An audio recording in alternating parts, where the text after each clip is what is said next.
this visual. We have some very exciting things to discuss tonight. We have a lot of props for you guys. And we hope it turns out okay. Yes. Mr. Scrambled Eggs is here. And there's Levi. And there's Levi. The whole family is here tonight, except for the horses. They're at the barn. I'm sure you guys have already heard about the 30 Days to Round Challenge. It starts tomorrow. So if you haven't signed up yet, seriously, you should go sign up. So many people have already signed up. I was just reading through the Facebook group and seeing everyone's posts and questions, and the community over there is crazy. And it's so fun to see people doing the work, like doing the groundwork exercises, already seeing a difference in their horse. And so tonight I asked Herman to come on with me, and we are going to do some demos for you guys. We brought Reins. We brought Reins. We have Reins. We have the scrambling eggs equipment. And so we're going to do some demos to help you guys understand about contact and connection, what you want it to feel like, what you should and should not be doing, because it's like one of the hardest things of riding, don't you think? Yeah, because it's the feel and how much is the right amount.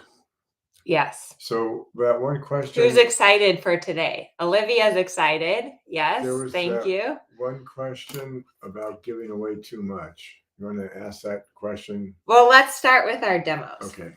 Okay. So we have reins here. First off, these are my most favorite reins. So these are thick rubber reins. I like these reins because they don't slip very easily through your hand. So if you have like arthritis or stiff hands, or even if you just don't like to grip so hard, I really like these reins because they're easy to hold on to. And they don't have the stoppers that dig into your finger. Yeah. That's why I like them. Yeah. So these are the thick rubber reins that we like. I have thin ones, but still flexible rubber. I like the thick ones. Okay. Your so hands must be bigger than mine. You're going to be the rider. Okay. And I'm going to be the horse. And you're going to describe what you're doing. Okay. Ready? Okay. So. You have to talk loudly. That's. How you hold the reins. The thumb and the forefinger. This has to go forward. How do you keep your reins from slipping? You pinch them down with your thumb and your forefinger. Then your ring finger, that's the shock absorber. But the reins don't pull. See, I'll open my hand to be the shock absorber. Can we see that? There we go. So pull, and I open my hand. And that is the shock absorber. If that isn't enough, I can straighten my elbow. Keep going back. Keep going back. I just keep giving there. And then we take it back. Anyway, so there's the first shock absorber. But I don't open my hand. Oh, go ahead, pull. That is a bad idea. Yeah. Then you lose the contact. So you don't want to let your horse pull the reins out of your hands, because then they are always doing that. Like they're always trying to get the reins out of your hands. And then they're on the forehand, their hind legs are out behind them, and they become basically unsteerable. Yeah. So they're your reins. You have to decide the length of rein that you want. Okay. So step one, establish steady contact. Right. And so steady contact isn't stiff. Okay. Because let's see. Now pull back is for all you're worth. See, now I'm resisting that. I'm leaning back against it. I don't know if they can, but those reins, I could play a Stairway to Heaven on those reins right now. They're so tight. And that isn't a quiet, steady hand. So move. So I'm going to follow there. Now, as much as she wants to pull back, she can't really, because if I follow, she doesn't have my hands to stay against. So that's the idea. Now in the trot, there isn't as much oscillation in the neck as in the walk and the canter, but there's still a little bit. But anyway, the walk and the canter, you definitely have to follow. Now, this is not following, because see how the reins go slack and taunt, slack and taunt? You have to have some sensitivity in your hand. Now you move your hands back and forth. And that weight is going to stay the same. And it's going to be different from horse to horse, right? Some move more, some move less. But that's the idea, that you could go and come back. Now with the walk, right, your hips and your hands will come towards each other and then away from each other. So anyway, and then you can. How much pressure? How much pressure should we have? Okay, well, it feels like it's nothing, but they did the with Hillary Clinton, they did the biomechanics and they had little weight measurers, and it's about 5 pounds that you're feeling. Although when you do that, wow. yeah, I know. That's 5 what everybody pounds. said. That's what everybody said. I thought it was lighter. It actually okay. never, that's what everybody said. 5 pounds. So they had the measurements. It feels like ounces, but it's really about 5 pounds. But it's just not taut. It's just not taut. So okay. So step 1 is establish steady contact. In the walk and the canter, there's more following motion because the head is nodding. But in the trot, there's some like your elbows. So your elbows are really important part of establishing steady contact. Like that's how you keep the steady contact is that your elbows move. they're So flexible. like if I'm like here, okay, now he's the horse, I'm the rider. So when you're doing posting trot and your butt, well, like my hands are too high there. So if you're doing posting trot, when your butt goes down, your elbows bend. When your butt comes up, your elbows straighten so that your hands, like, see, I want to keep my hands right there at the bottom of the screen. So when my butt goes down, my elbows bend. When my butt comes up, my elbows straighten. Shall we do the examples we were talking about? We were having a good time before we started. Show us what we see, what we see people do sometimes. Okay, so for the trotting, which she was just showing you, right, is that the trotting will look like this. The hands are posting the trot, but the hands don't post the trot. Your body goes in and out between your hands. So we see this a lot, right, where people are posting and their hands are posting. That's not good. And then in the attempt to be quiet with their hands, and this was mine when I was first starting to ride at the canter. This is what I did. The chicken wings. I did that. Oh God. Yeah, we used to, there was like along our road, there's some Mexican charros sometimes that ride along the road and they do that with their elbows. Yeah, so the chicken not wings. A good dressage look. It took me a couple of years to get rid of that out of my riding. Yeah. I thought I was following, and there it was. Yeah. If I had feathers, I would have flown out of the saddle. So, and one thing that's super cool in the challenge is that I did a lot of GoPro footage. So it like shows you what my hands are doing when we're doing circles, when we're doing serpentines, and when we want to get our horse a little bit softer. Okay, so now that we have steady contact, how do you supple your horse? So like you're going that's around. Gonna answer this. Who's this? Yeah, so Sarah Beth says, I have firm contact or steady in the trot and hold that weight until the horse gives, aka decides not to brace. So the give for my horse is when he stops bracing. Okay. And you can help the horse make that decision with some suppling. Yeah, so we're going to explain to you, while he is, how to supple. Okay. I'm going to be the horse again. All right, so this is going to be, no.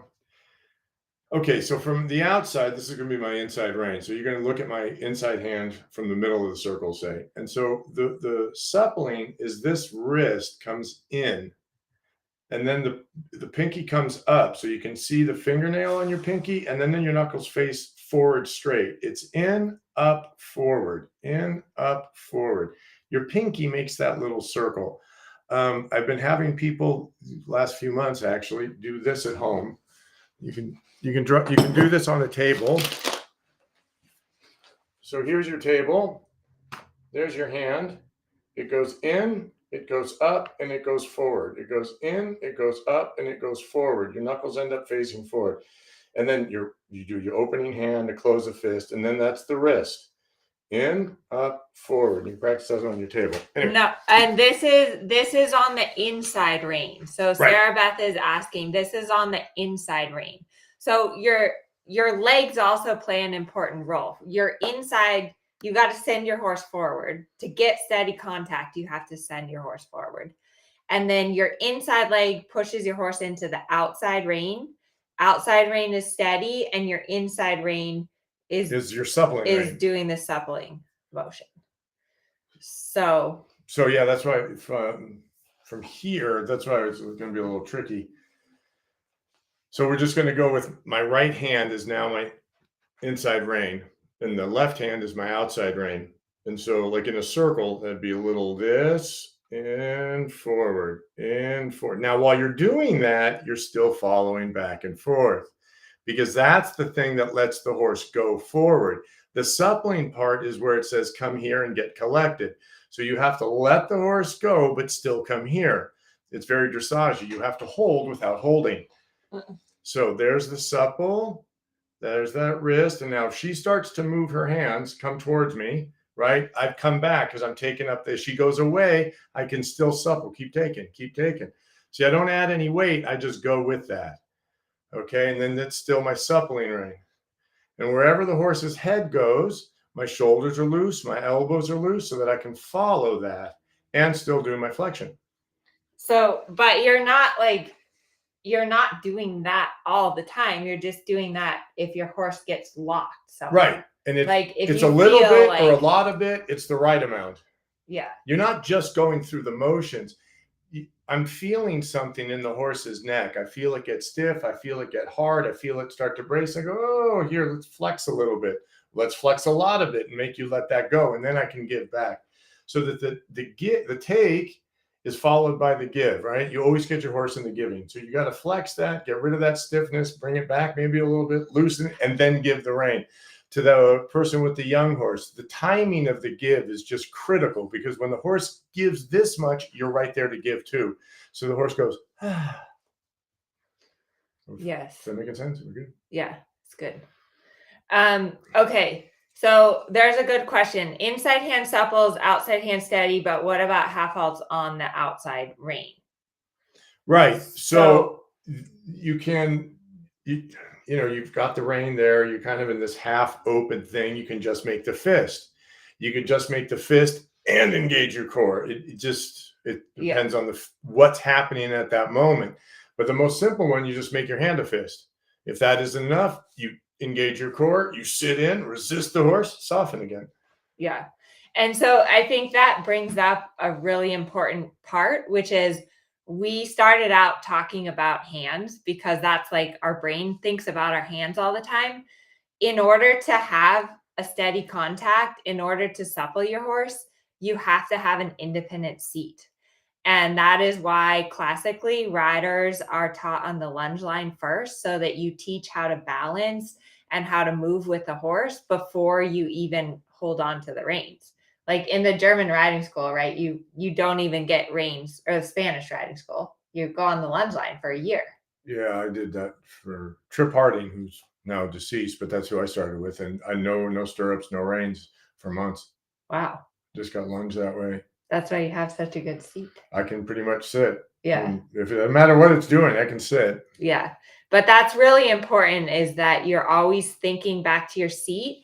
And I know a lot of you guys say that you have trouble maintaining a steady contact or establishing a steady contact or keeping a steady contact during your transitions.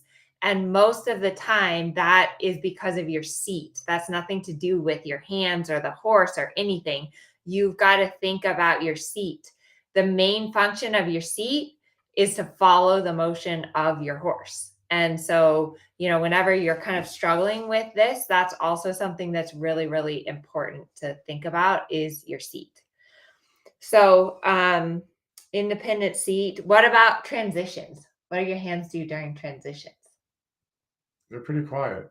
Pretty quiet. They're pretty quiet because of what she was saying with the seat. So I breathe heavy in my half halts. So I'm like, and then the horse is like, oh, he's doing that thing where he wants me to do this thing. And then the horse does it.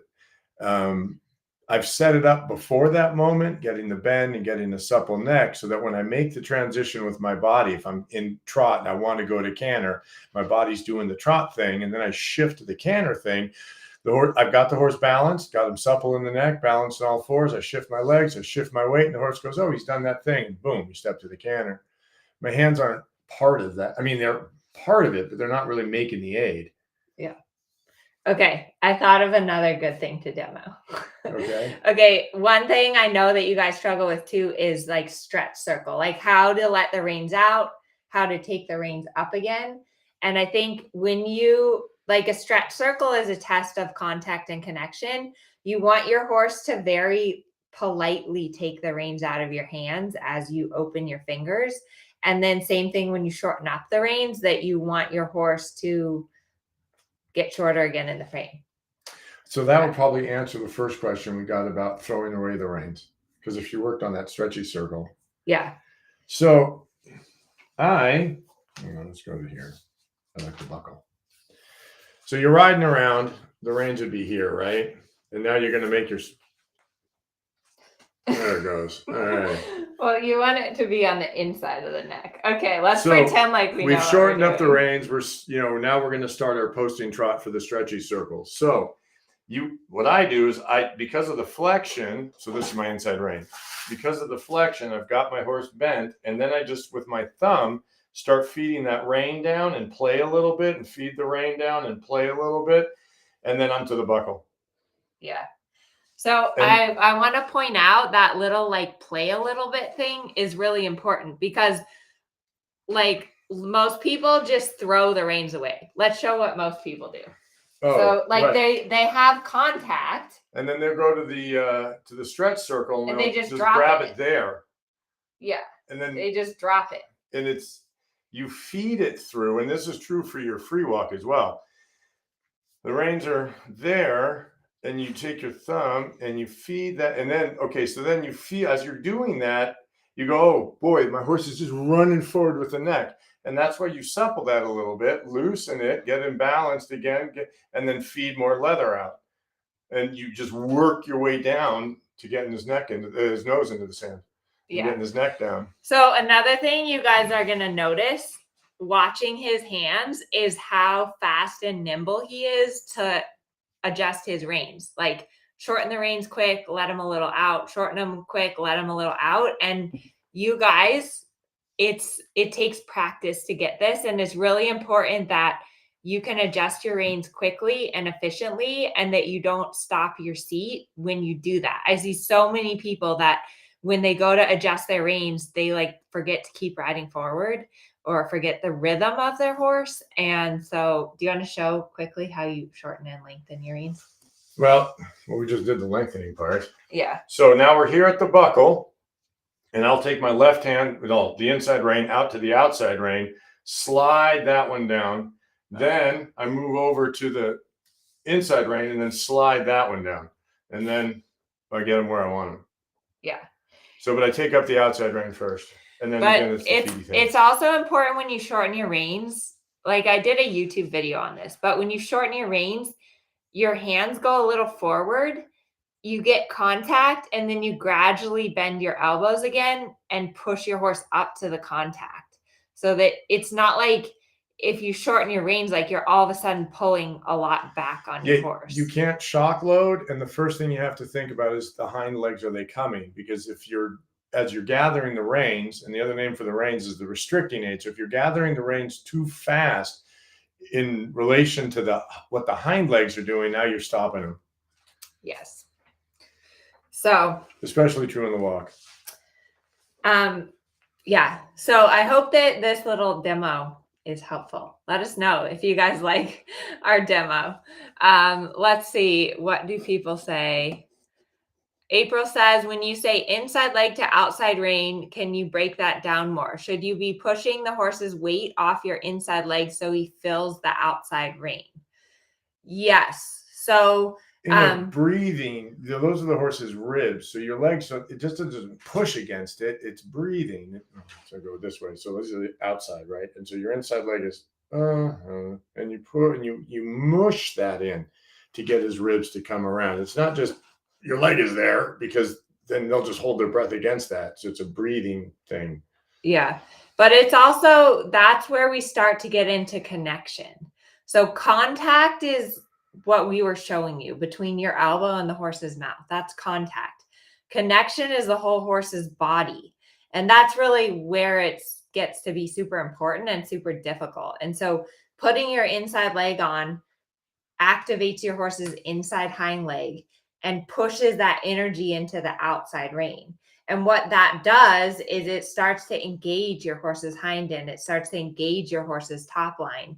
And I mean, that's really why we ride with contact, or the reason we want our horses round, it's not just because their neck looks pretty when it's round.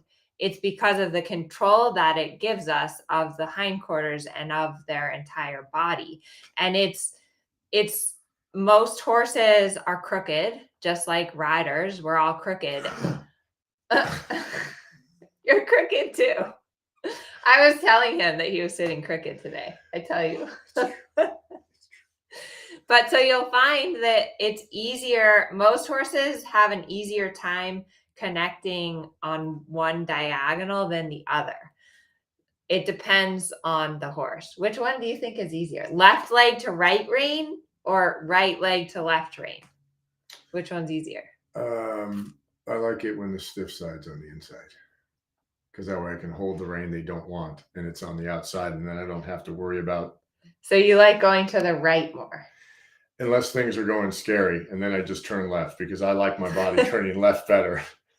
It's complicated. It's complicated. I think you guys all probably got a little lost in that discussion, but riding is complicated. And I think that one thing that's really hard about contact and connection, and one thing like the 30 Days to Round program, I really tried to break it down so that it can actually help you with your horse. Because if your horse is perfect in the contact, then it's one thing. But if you have a horse that doesn't understand how to accept the bit, doesn't understand how to give to the pressure, doesn't understand how to go round, you need to find ways to break that down into bite-sized pieces so that your horse can understand what it is that you want. And that's what I really worked hard on doing in the program, is explaining all the little pieces that you need to take, and then what to do when you're having a problem, how to go back and explain that to your horse.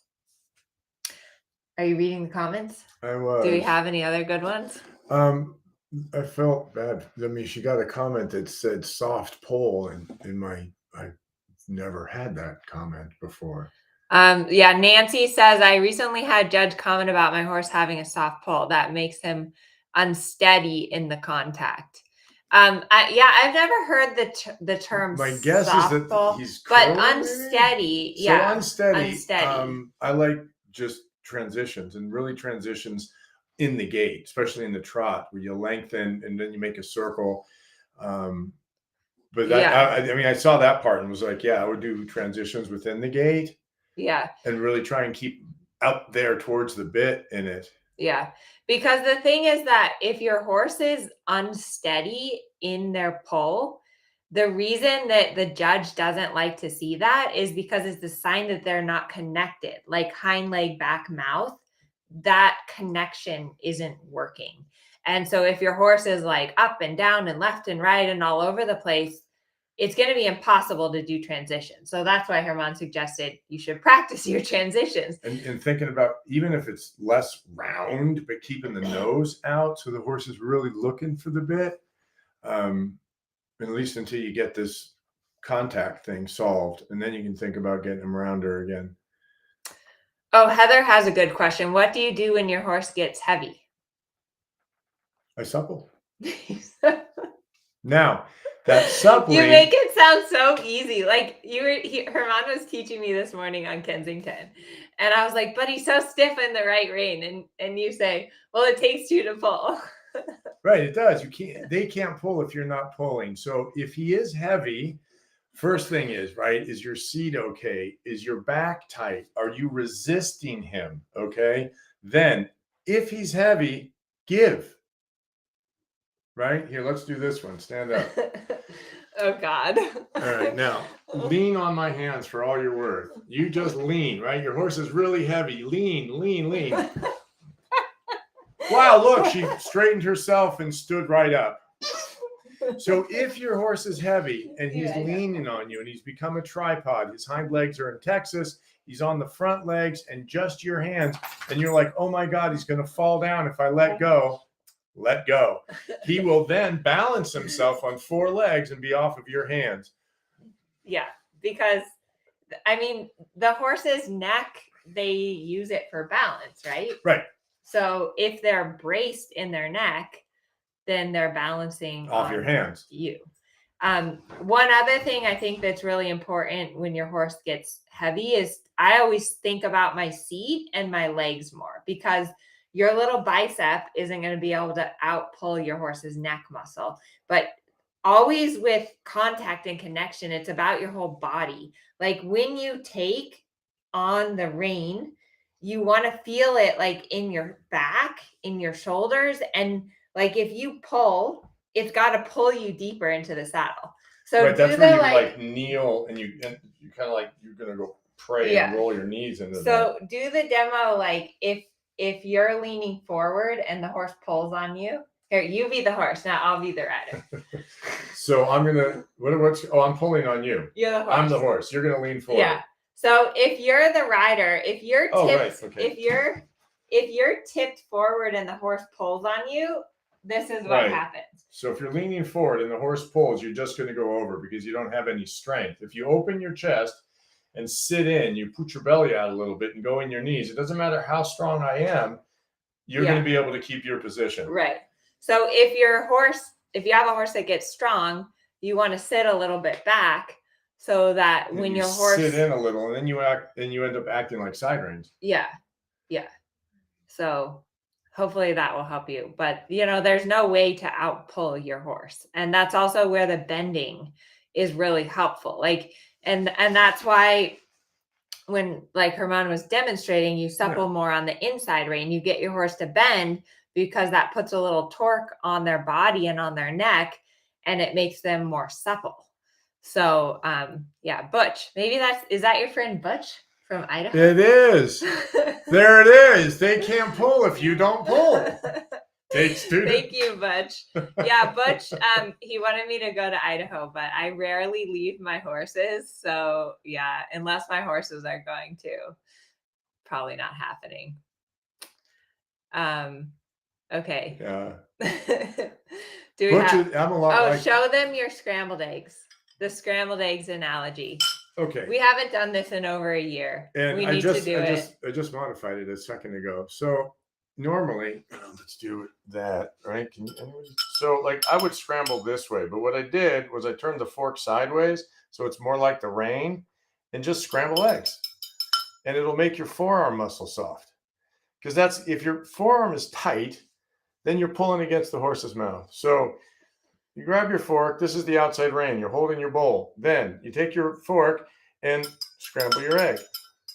And instead of holding it straight like that, like I used to do it, just bend the fork that away and then scramble your egg. And that'll bend your wrist and keep your forearm muscle soft, because that's the key, is you've got to keep your forearm muscle soft. If your forearm gets tight, you're holding and you're bracing against the horse. But do it with your other hand. That's the pro tip. You have to be able to do it with both hands. Okay, let's move. So if you're right-handed, so we'll all switch sides. You need to scramble eggs with your left hand. So here we go. There's with the fork bent instead of straight, fork bent, and holding the outside rein, and we're scrambling.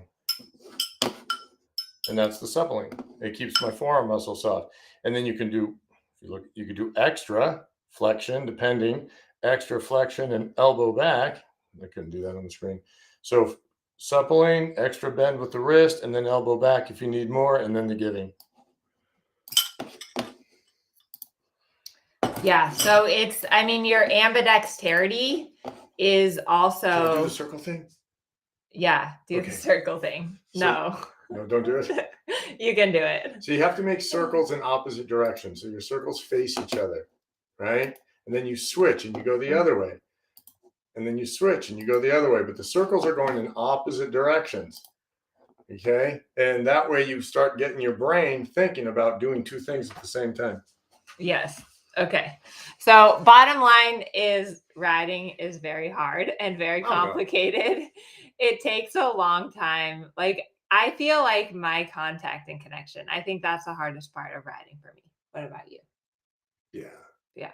It's so hard. When to hold, when not to hold, when to flex. Oh, my hind leg. Oh, I lost the foot. Yeah. And every horse is different. Like, seriously, every single horse. Some are too strong, some are too light, some are strong on one rein, some are strong on the other rein. And it's also important to remember that what you feel in your hand always relates to what's happening with the body and the hind leg. And that's where it's like I was telling that to him today on a horse. I was like, it's not about his head, it's about what his hind legs are doing. Right. There's nothing going on in front of the saddle, doesn't have a corresponding reaction behind the saddle. Yeah. So anyways, I hope you guys found this helpful. I put the link. Oh gosh. If you want to sign up for the challenge, it officially starts tomorrow. We're giving away prize money. We have $1,000 for first prize, and we're going to be doing Q&A sessions 3 times a week. My team and I, hopefully, I'm going to employ Herman to come because he has a very good way of explaining things. You didn't know that, but you're going to have to be there.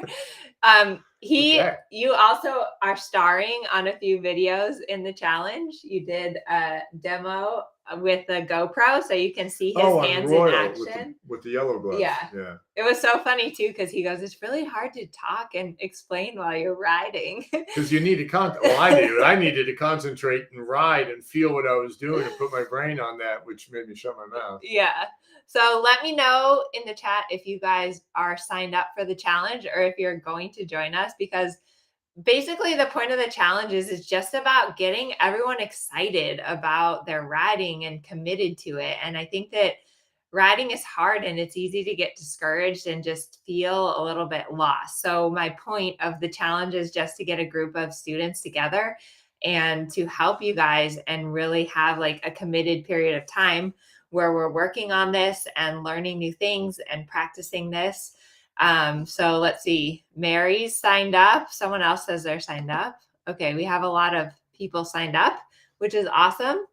And yeah, we'll be here next Thursday. We'll have to think of a new demo to do next Thursday, but do you have any ideas? Not yet. What are we going to do next week? What other demos? You're really good at miming. Can you like do some mimes on the... I can. Yeah. How about bending? You could do your bending mimes. Sure. We'll figure out how to we'll move the couch and I can square dance back there. Okay. All right, everyone. Have a good evening.